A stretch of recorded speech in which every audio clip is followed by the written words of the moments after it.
हे सर्वाधारा मयुरेश्वरा सर्वसाक्षी गौरी कुमारा हे अचिंत्या लंबोदरा पाहि मां श्री गणपते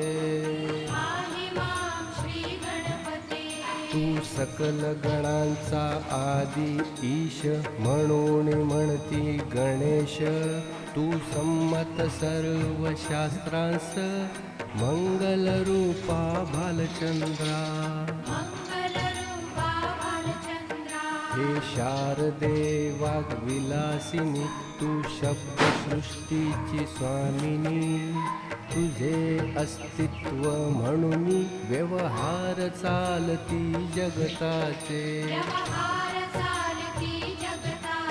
तू ग्रंथकाराची देवता तू भूषण देशा